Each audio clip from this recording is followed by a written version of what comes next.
Earth, the only life-sustaining planet in our solar system. Yet throughout its history, our world has been a planetary punching bag. Anything that crosses the orbit of Earth could one day slam into the Earth. At this very moment, violent celestial heavyweights roam the universe and threaten to deal the Earth a knockout blow. The power would be like setting off the whole world's armament at one time. It would be like standing next to Hiroshima all over the world. Everything in us would get ripped apart, and your body would fly off to infinity. But some scientists and former astronauts are not willing to go down without a fight. They're racing to track down these cosmic killers before they trigger Armageddon.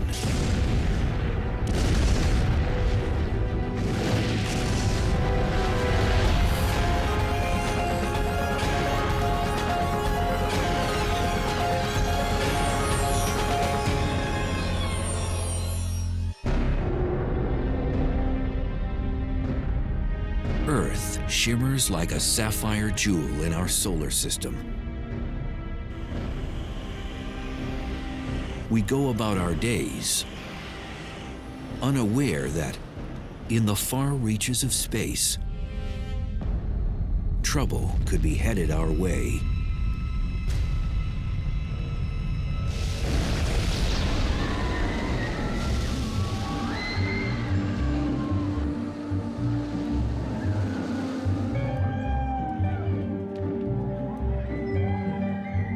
Our solar system is a lot like an amusement park.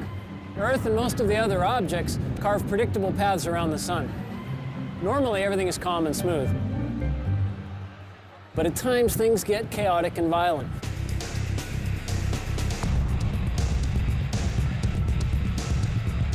Earth can be slammed by space rocks, zapped by deadly space weather, jolted, jostled, and threatened by the object's energy and forces of the cosmos. The Earth is on a cosmic thrill ride, one that often involves extreme danger. When you're moving fast and on a predetermined path, you hope nothing crosses it because there's nothing you can do.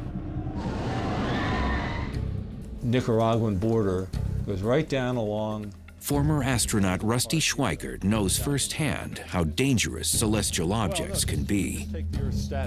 In 1969, he piloted the lunar module during the Apollo 9 mission.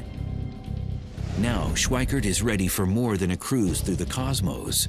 He's sounding alarms about the dangers of one particular asteroid named Apophis, which got too close for comfort in 2004. It immediately got everybody's attention because the probability of impact was quite high. In fact, it was higher than any impact probability that we had ever seen up until that time. And Schweikert has a terrifying real-life example of just how damaging an impact from an asteroid even smaller than Apophis could be.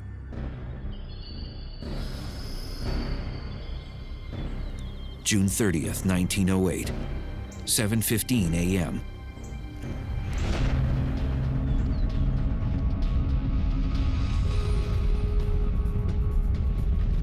An object half the size of a football field plunged down from space at around 34,000 miles per hour and produced a stream of fiery gas behind it. Within minutes, the fireball entered our atmosphere and violently exploded above Siberia's Tunguska forest.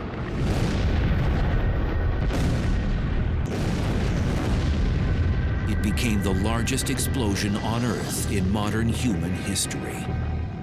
The blast sparked heat waves, which torched 80 million trees in an area over half the size of Rhode Island. Fortunately, no one died as a direct result of the explosion, because it was in a thinly populated area.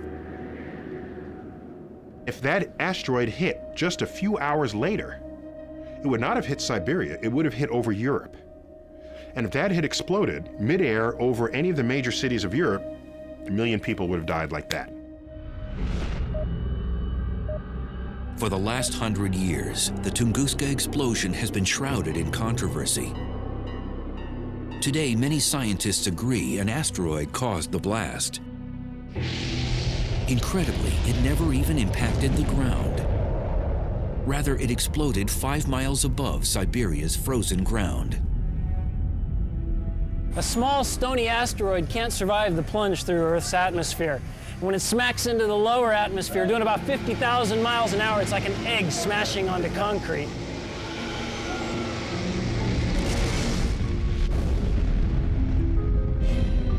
The blast over Siberia released energy equivalent to 15 megatons of TNT, 1,000 times greater than Hiroshima.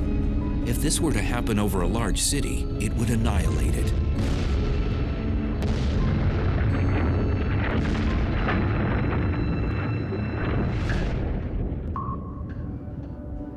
Scientists call these trespassers near-Earth objects, or NEOs. They're asteroids and comets, which are leftovers from the formation of the planets. Comets move in the Oort cloud and the Kuiper belt, which is beyond the planet Neptune. Asteroids travel in a band between Jupiter and Mars, but their orbital trip isn't always routine. Most of the asteroids orbit in a neat belt between Mars and Jupiter, and we don't worry much about those. But when one gets away and all that mass and energy is headed towards Earth, that's when the astronomers start to worry. Oftentimes, these cosmic remnants get bumped out of their orbit and head on a collision course with Earth. Our planet's thick atmosphere vaporizes the vast majority of them. But a larger object can knock through our atmosphere and actually impact the ground. If you want to turn to the cosmos and look at the forces that would have us dead, asteroids striking are real and they're bad. It's happened before, it will happen again. 65 million years ago,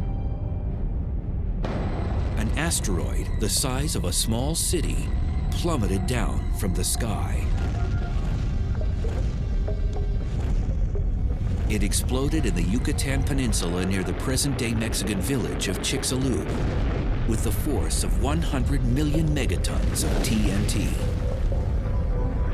It hits the Earth, cast billions of tons of Earth's crust into the atmosphere, cloaking Earth, blocking out sunlight, knocking out the base of the food chain, and sending a wave of extinction across the tree of life. It is believed the ferocious impact contributed to the mass extinction of the dinosaur. We can think of asteroids as being bad things, but were it not for an asteroid, we wouldn't be here today. Our mammal ancestors were running underfoot, trying to avoid being hors d'oeuvres for T-Rex. T-Rex gets taken out. Well, this opened up an ecological niche that allowed our mammal ancestors to evolve to something more ambitious than a rodent. And out comes the primates, and among the primates we have people. But ironically, the very kind of cosmic boulder that paved the way for humans to exist may one day wipe us off the planet.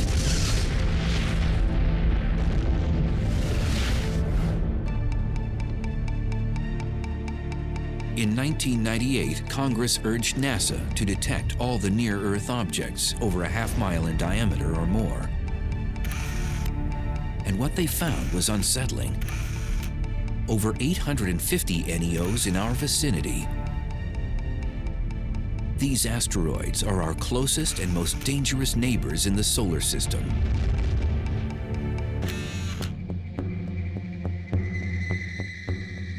Donald Yeomans heads the NEO program at NASA's Jet Propulsion Laboratory. He and his cosmic bounty hunters search for potential killers lurking in our solar system and put them on their most wanted list.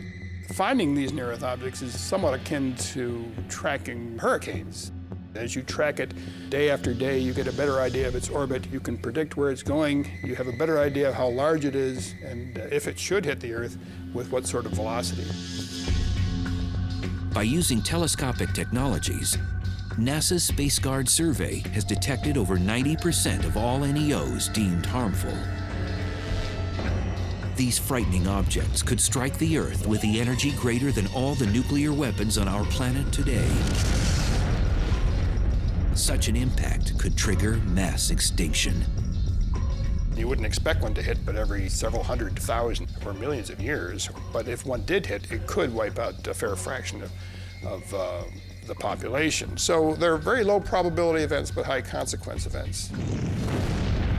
If they hit the Earth, they would have global effects. I mean, not only would you wipe out a continent with really heavy shock waves, but the ejecta would be thrown up in the air and come down all around the planet.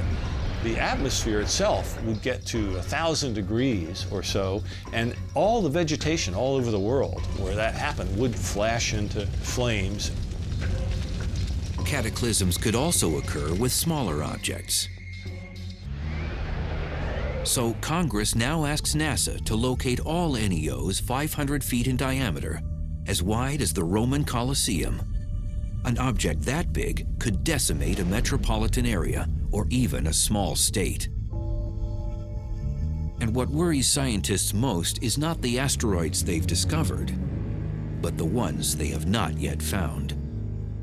At any given time, there's about 24 objects for which we can't yet rule out an Earth impact.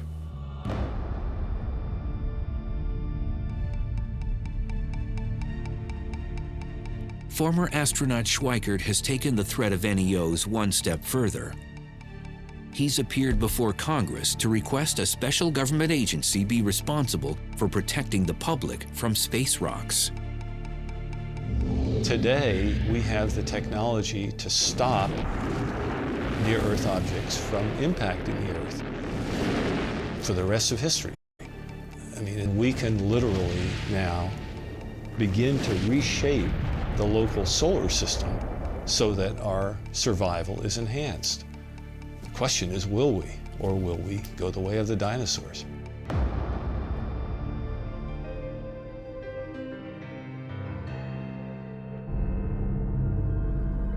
But Schweikert isn't waiting for NASA or Congress to solve the problem. He has his own plans to save the planet from the next asteroid impact.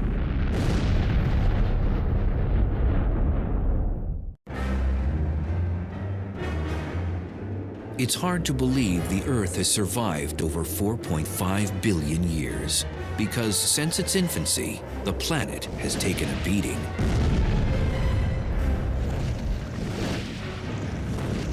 Like a boxer, our world is under constant assault from asteroids that enter our orbit each year. But in the future, Earth could be knocked out.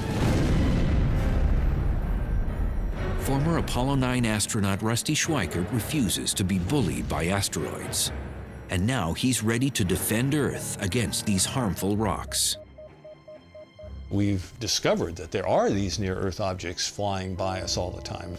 And we've gotten more and more capability to modify our environment to enhance our survival. Schweikert is particularly concerned about an asteroid named 2004 MN4, better known as Apophis. This pockmarked rock, approximately 750 feet in diameter, swept near Earth in 2004. Now it's scheduled to pass dangerously close to our planet again on Friday the 13th in April 2029. So in 2029, Apophis will come closer to us than our own communication satellites orbiting the Earth. It will be so close that people who are in the right place will be able to see Apophis go by the Earth with your naked eye. You won't even have to have binoculars. That's how close that asteroid is going to come. Apophis has an over 99% chance of missing the Earth in 2029. But if Apophis passes the Earth at a distance of exactly 18,893 miles, it may pass through a gravitational keyhole, a narrow region in space a half-mile wide. If this happens, the Earth's gravity could upset Apophis and change its trajectory. It could cause it to return and hit Earth 7 years later, on April 13th, 2036. The gravitational effect of the Earth will cause it to bend, cause the Apophis orbit to enlarge to precisely the size which 7 years later it will come around and hit the Earth. At the present time, Apophis has a 1 in 45,000 chance of delivering a deadly blow in 2036. But even these odds have scientists placing bets. It's one thing to know that there's maybe 1 chance in 45,000 that it's going to hit the Earth, but what you'd like to know is there 1 chance in 100? Is there 1 chance in 10? Is the probability 1 that it's going to hit the Earth?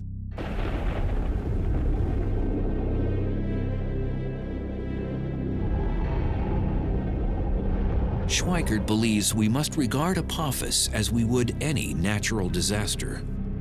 He's even mapped out where Apophis might strike. You have the date of the impact, the time of the impact, the orbital inclination, and you can make a map. And what that map shows is what I have called a path of risk that goes all the way across the planet. And I look at this and I see a high probability of impact and I say, whoa, you know, where might it hit?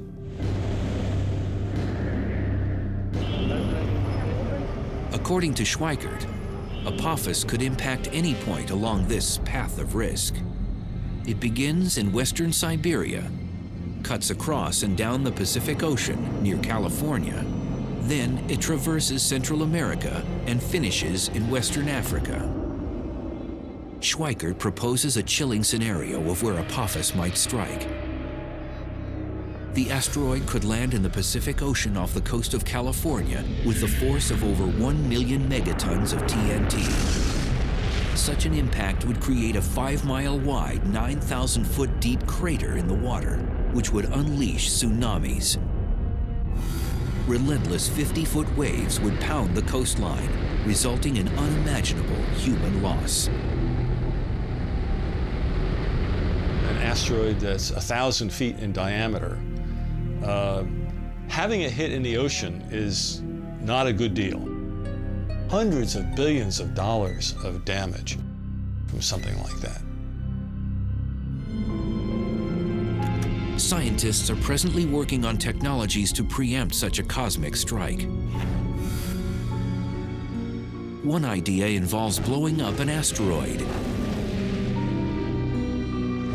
But some feel this could compound the problem, sending several chunks of the asteroid in our direction instead of just one.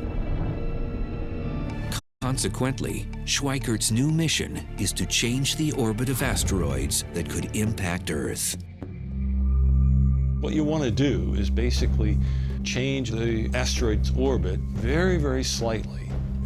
You change its velocity by a 10,000th of a mile per hour so that it will miss the Earth instead of hitting it. Rusty's colleagues have drafted conceptual designs of spacecraft that could deflect asteroids, particularly Apophis. One would tow harmful asteroids away from Earth, but instead of lassoing the rock like a bull in a rodeo, the tractor will hover in front of it and use gravity as a tow line. If you park in front of an asteroid for a long enough period of time and you stay close enough to it but not touching it, you're going to increase its velocity. Or if you park behind it while it's moving along, you're going to slow it down very slightly.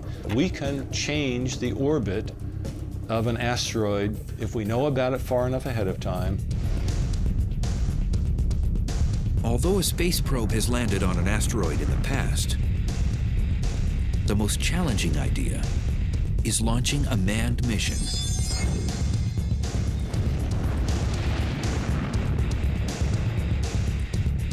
Once landing on the rock, astronauts could mount a radio transponder to track its whereabouts. You could just use a robotic mission to go to an asteroid, land, grab a sample, and bring it back. That's not that difficult. What you gain by a manned mission is they can react to interesting areas on the asteroid surface. They could go here, there, and they wouldn't have to rely on remote navigation. Nicaraguan border. Schweikert insists we should remain on high alert regarding asteroid Apophis, and his cause hasn't gone unheard. Now the United Nations plans to draft a treaty which will include who will be responsible for deflecting killer asteroids. That would be a real crime if we are so irresponsible, knowing that this is going to happen, that we continue to do nothing about it.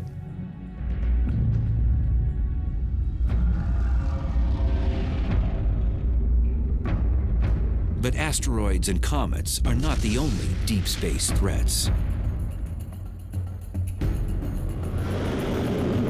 Earth has had its ups, and Earth has had its downs. We never know what's going to be around the next corner, and a lot of it is bad. In far-off galaxies, galactic invaders are at work, itching to end life on the planet as we know it. 3 times daily, a strange flash pulsates across our sky. It's hundreds of times more powerful than the world's total nuclear armament, but it's not man-made. And if one happens close enough to Earth, it could end life on our planet.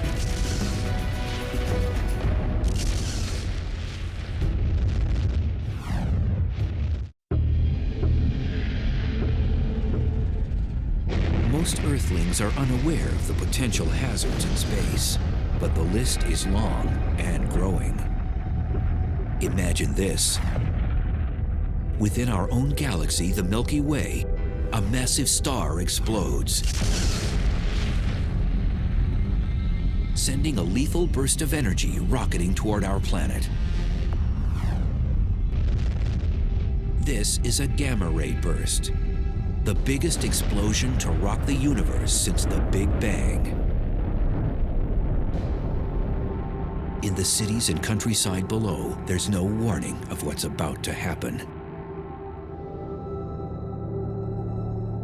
And then it strikes. It would be equivalent to standing 1 mile away from Hiroshima, any place on the Earth. The potent radiation cooks the upper atmosphere. Our ozone layer roasts.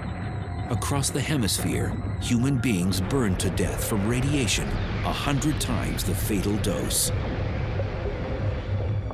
The disappearing ozone layer causes increased temperatures around the world, triggering cyclones, tsunamis, and hurricanes. Most life on the surfaces of land and water incinerates.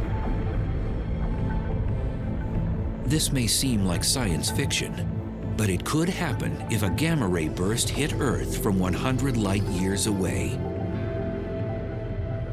Gamma-ray bursts are the brightest explosions in the universe.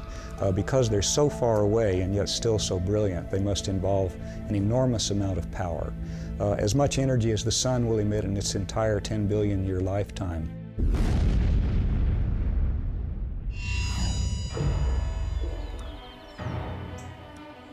As a young student, Stan Woosley always liked experiments that go boom. Now, the work of this astrophysicist is more than child's play. He's one of the galactic detectives trying to uncover the mysteries behind gamma-ray bursts. We know there are many planets and many stars throughout the cosmos, so there may have been countless civilizations that were destroyed by gamma-ray bursts.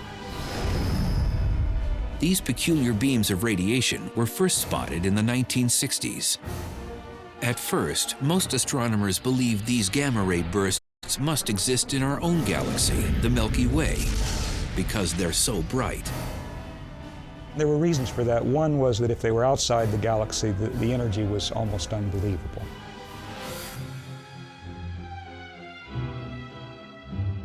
But at the time, even the most powerful telescopes couldn't determine their location and distance, because the bursts lasted for a few seconds, then disappeared. But then astronomers wondered, what about their afterglow? Cosmic explosions typically leave behind some luminous residue that sometimes lasts for days or weeks. In the late 1990s, satellites used upgraded optics and X-ray detectors to finally capture a gamma-ray burst's afterglow. It became clear that gamma-ray bursts actually were cosmological, coming from very far outside of our galaxy, from millions and billions of light years away. And that meant their energy had to truly be astronomical. To get some idea of how incredibly bright a gamma-ray burst is, we could represent the brightness of our sun by this relatively dim LED, and we could represent the brightness of the gamma-ray burst by the very, very intense searchlight that's behind me. Isn't that incredibly bright? Unfortunately, with this comparison, the searchlight is not nearly bright enough to represent fully the gamma-ray burst, and in fact, we would need 100 billion such searchlights to have an adequate comparison. The gamma-ray burst is equivalent to the brightness of 1,000,000 trillion suns. These massive bursts could decimate Earth. But what causes them? We are quite convinced that the common gamma-ray burst comes from the death of a massive star, at least 10 times the mass of the Sun. And such stars are quite rare, by the way. Woosley masterminded a groundbreaking model of how gamma-ray bursts may be created. When an extremely massive star dies, it collapses into a black hole. Black holes are created when a collection of matter collapses to such a high density that light itself cannot escape. But Woosley proposes that some of the star resists getting sucked into the center of the black hole. As a result, a high-speed spinning disk of matter forms around it. Within seconds, jets of plasma shoot out from its rotational poles. These beams of energy unleash dangerous gamma rays into space. If you can imagine just trying to squeeze a fruit or some kind of sphere of some object into a very small space, things are going to squirt out. And in this case, the squeezing is done very rapidly, and you're talking about a huge amount of mass. At the same time the gamma ray bursts are ejected, the collapsing star explodes or goes supernova to the extreme. One of the reasons gamma-ray bursts are so incredibly bright is that they take an enormous amount of power and then they focus that power into a very small portion of the sky. For every 300 gamma-ray bursts that go off, only one is pointed in our direction, and so we only see one of those 300. Even if a gamma-ray burst were to occur not 100 but 1,000 light years away, the Earth could still face apocalyptic destruction. If a gamma-ray burst happened within 1,000 light years of the Earth, then it would be approximately 500 times brighter than the Sun and emitting gamma rays. The energy delivered to the Earth's upper atmosphere would be like 100,000 megatons of nuclear explosions. The ozone would be depleted. We'd have acid rain, but we'd also have flash burns, incineration of vegetation, perhaps something resembling nuclear winter. So there could be a global extinction of many species. Now, the far side of the Earth would be a special place to be, because gamma rays don't go through the Earth, and if you were on the other side, you wouldn't get flash burned. But the effects of depleting the ozone and changing the composition of the atmosphere would eventually come to the other side, and there the effects are unknown. Statistically, this ghastly scenario has a 1% chance of happening once in the Earth's entire lifetime. But even these odds aren't reassuring if you're living on the planet at that very moment. If you're caught in the beam, that's a bad day for you. If one of these happens in your galaxy and that beam is coming your way, go hide in a cave, because this is very high energy radiation. It's the kind of energy that will decompose your molecules, and you just don't want to be around when that's happening. There currently are no defense measures to shield us from gamma-ray bursts if they happen close to Earth. They travel at the speed of light, 186,000 miles per second. by the time we detect them, they will have already struck our planet. Gamma ray bursts could pose a hazard to the Earth or to anything living that came within their bore site. But as we've seen, they're very infrequent. And there are other things in the heavens and on the Earth that are much more dangerous. Cataclysms routinely erupt in some corner of the universe. And one day, something will snuff out Earth.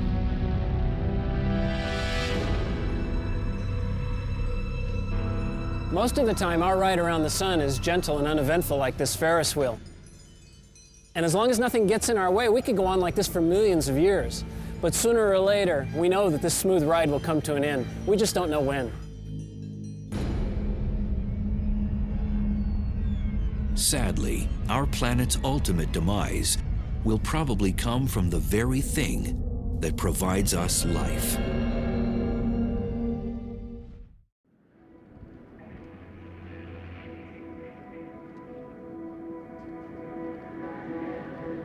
Earth maintains a cozy lifestyle, being third rock from the sun. For over 4 billion years, the sun has been an ally, warming and feeding our planet. But in time, our solar heater will become our enemy.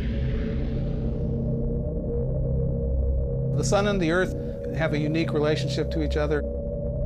The Earth has a particular temperature, it's a particular size, it has life on it, and oceans, and those things depend on the sun.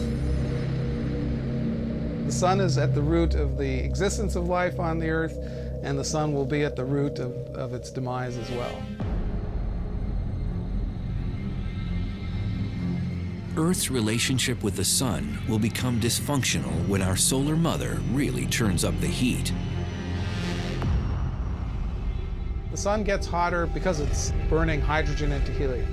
4 hydrogen atoms become 1 helium atom. That means there are fewer particles bouncing around inside the sun. And that process basically means that the sun has to get hotter and brighter to hold itself up. As the sun's core gets hotter, its outer parts will swell in size and turn red. If you have a bonfire, you have all this wood there, you build it up, and at some point enough logs get burnt and the thing collapses and you get this huge burst of sparks and it gets much brighter. In a sense it's like that because the sun is right now burning hydrogen to helium, and the helium is the ash of that, if you like. And then as the sun collapses enough, the ash relights and the helium burns into carbon. And that's when things get really hot. At this point, the sun will expand into a red giant and incinerate most complex life on Earth. When the sun becomes a red giant, it will grow to 30 times its size. So the surface of the sun will actually be out beyond the orbit of Mercury. The luminosity of the sun will go up by like 1,000 times. And that's going to make the Earth so hot that the outer crust, the rocks, the solid part of the Earth, will melt. The whole planet would be a glowing ball of lava. The sun will fry the inner planets, and even though the sun will become red and cooler, the Earth will be much hotter. Just leave the Earth a burnt cinder, like a charcoal briquette. So that would be bad for life on Earth. And the Earth's hellish fate isn't over. As a red giant, the sun will fluctuate in size before collapsing into a white dwarf. The sun that was huge suddenly becomes the sun that's very small and extremely dense.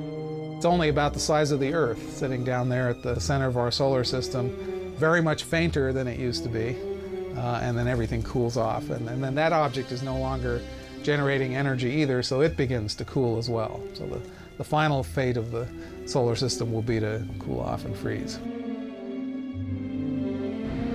Humans will probably have relocated to another planet or become extinct before the sun turns Earth into a snowball. However, the sun may dry up our world much sooner. If the sun doesn't get us at the time of the red giant phase, It may well get us earlier by just becoming bright enough to cause the oceans to evaporate. Water is an essential component for all life. And so if the Earth actually loses all its water, then that's another reason why life might disappear from the Earth, and it would again be the sun's fault. There may be ways for Earth to win a stay of execution. As the sun is swelling, it also begins to lose mass much more rapidly than it's losing it now. And of course, if it's getting less massive, it has less of a hold on the Earth will move further out into a larger orbit. And so it's kind of a race between the growing sun and the growing heat from the sun and the Earth actually moving, a little bit away from that fire that's getting too hot.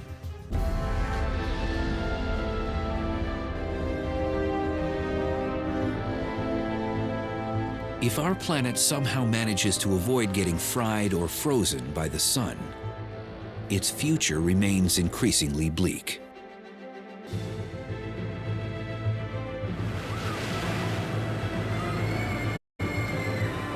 This place is full of adventure. Rides that put your stomach up into your throat, things that collide, scary stuff. It's a lot like riding around the sun on planet Earth. But when Earth gets smacked or when things start to come apart, the ride could really be over.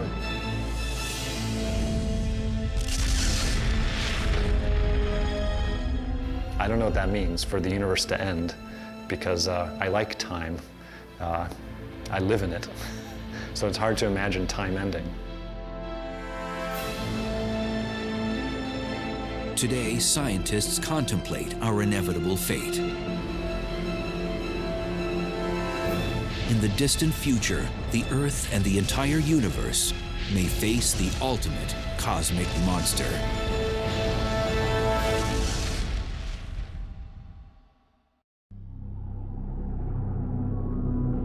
No one suspects that Earth's most lethal enemy lurks amongst the stars. But in the future, and without prior warning, a cosmic Grim Reaper will unleash the ultimate Armageddon.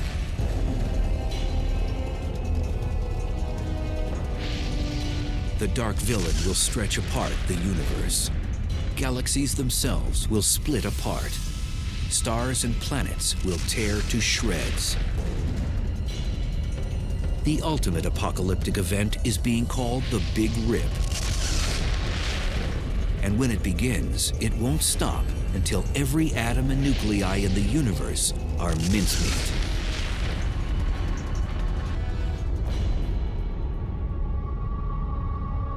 The Big Rip, it really is the end of the universe. It's not like we're the last ones at the party wondering what's going on and we can go do something else. It's really like you've turned off all the lights and the universe just ends.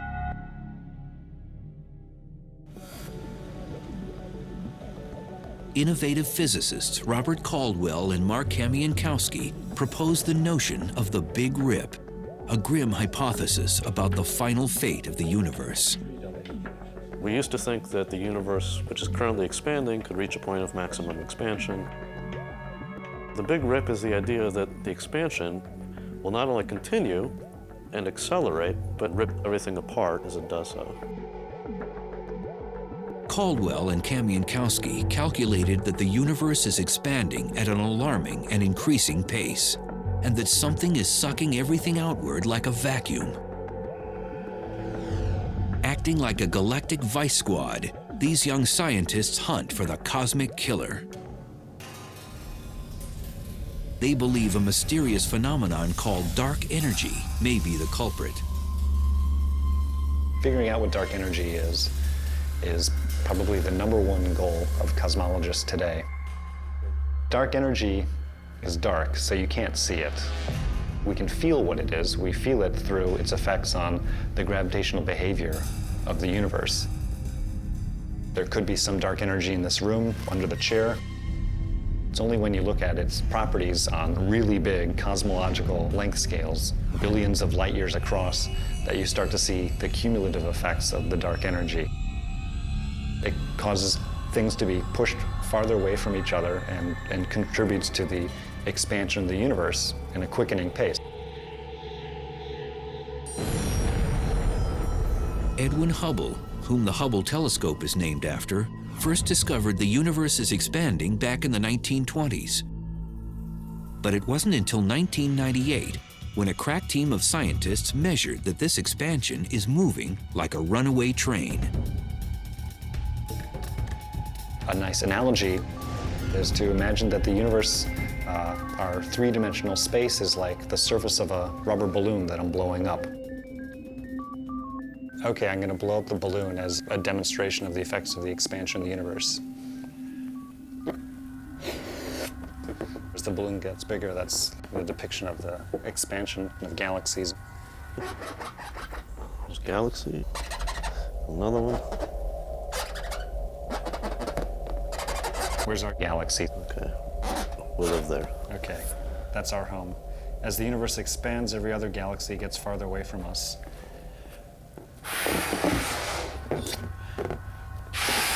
In ordinary expansion, each galaxy stays the same size. But if you have super accelerated expansion, then the galaxies themselves can each expand, which is sort of what's happened here. If I could blow it up fast enough to depict a big rip, then the balloon would explode. That's like space-time not being able to take it and coming to an end. So instead, we'll just pop a hole in the balloon. That's the big rip. According to Caldwell and Kamiankowski, the universe has no hope of surviving the Big Rip. They've even come up with a countdown to this apocalyptic event. The Big Rip kind of rolls up its sleeves and progressively takes apart the universe layer by layer, working from the outside in, going from the largest scales to the smallest scales. 1 billion years to pull apart clusters of galaxies, then hundreds of millions of years to pull apart galaxies themselves, and then down to the size of a solar system, we're talking hundreds of thousands of years. And then to tear apart the Earth itself would take less than an hour. It's kind of interesting to think about what that would look like. If I'm in my protective capsule watching things happen, I would see this wall of darkness that starts coming towards us. I would no longer, at that point, be able to see any stars. The Earth, layer by layer, will be peeled off and ejected away. Everything in us, the molecules that hold us together, would get ripped apart, and every atom that makes up your body would fly off to infinity in a very short period of time. Fortunately, mankind doesn't need to lose sleep over the Big Rip. Caldwell and Kamiankowski estimate that it will climax 50 billion years from now, when the universe is over 3 times its current age. What's really fun for us is to try to figure out whether this is actually what's going to happen, to paint the science fiction scenario of what might happen and to think what might happen to us.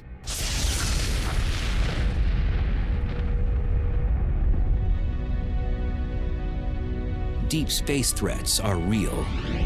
Some could harm us tomorrow, others in the far future. But one thing's certain, something will terminate Earth and probably the entire universe once and for all. It's only a matter of time.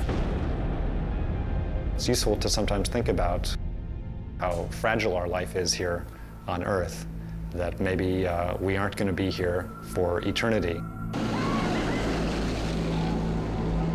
Maybe there's a hope, but the way it looks, the universe just ends, and that's it.